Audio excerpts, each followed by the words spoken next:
Hi folks, welcome to Thursday afternoon here at First Church. I am here with David and Hannah and Doug, who is representing our reopening team.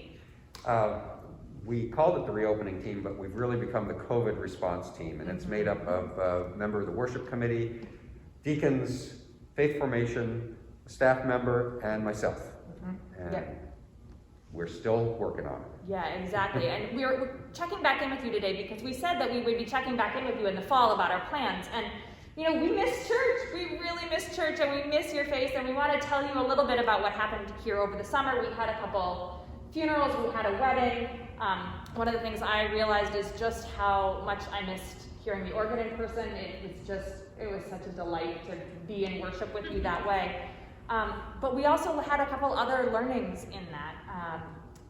Doug worked really hard with buildings and grounds, and Hannah and Caroline were there really ushering and stewarding people, setting arrows, making sure the traffic was controlled.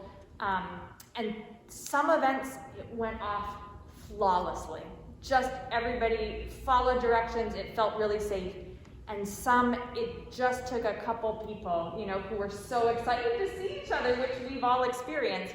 And those rules were really difficult to follow. So I think one of the big takeaways for us, and Hannah or Caroline can chip in on this, is that it really depends on the people who are in attendance, on how well things go here. And we can't guarantee that, really, in a larger setting. So I'm thinking in particular, I know David and you and I were talking about this not too long ago, there was a wedding in Maine this summer, a relatively small wedding. The church was following the protocols as they were supposed to, and there have been 7 deaths associated with that wedding, none of whom were actually at the service itself. Now, whether that happened at the church or it happened at the party afterwards, it doesn't really matter. The reality is that we are responsible for the people who are here, and we can't quite guarantee total safety in a large group like that. Including your own.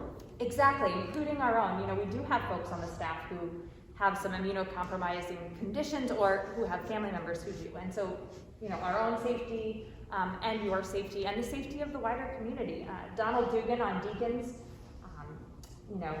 had a saying, this is not something we want to be a leader in. We don't want to be the first to go back. We want to be the leader in caring for the entire community. So.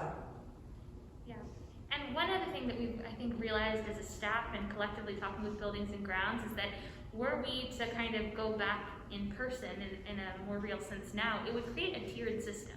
There would still be people who need to watch from home, either because of capacity issues or their own health concerns. And right now we don't yet have the technology to have the at-home experience be comparable to what people are experiencing in person.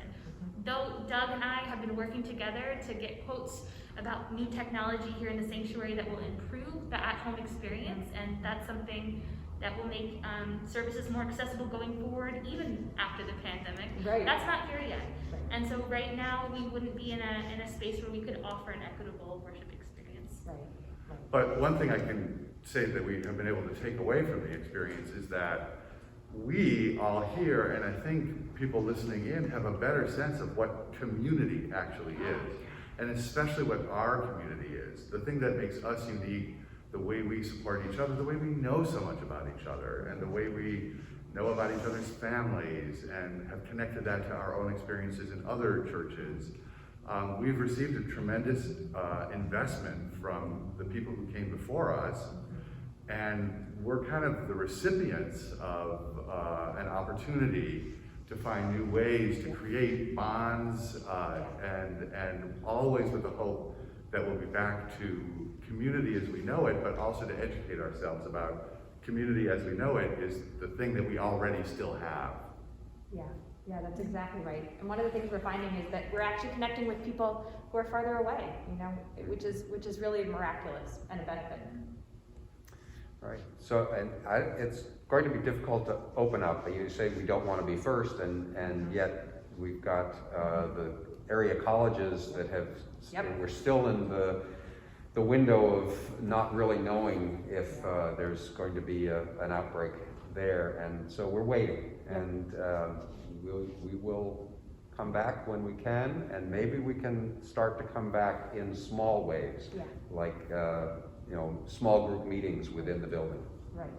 Yeah, exactly. I think we wait just a little bit to see again how the area colleges do, whether it continues to look as it has, and then maybe we start considering this fall having phone-in options, but some in-person meetings, and so we can connect, because it is lovely to be able to sit down and see people in person. Another way that we're going to try to keep connecting in small ways is a neighborhood focus.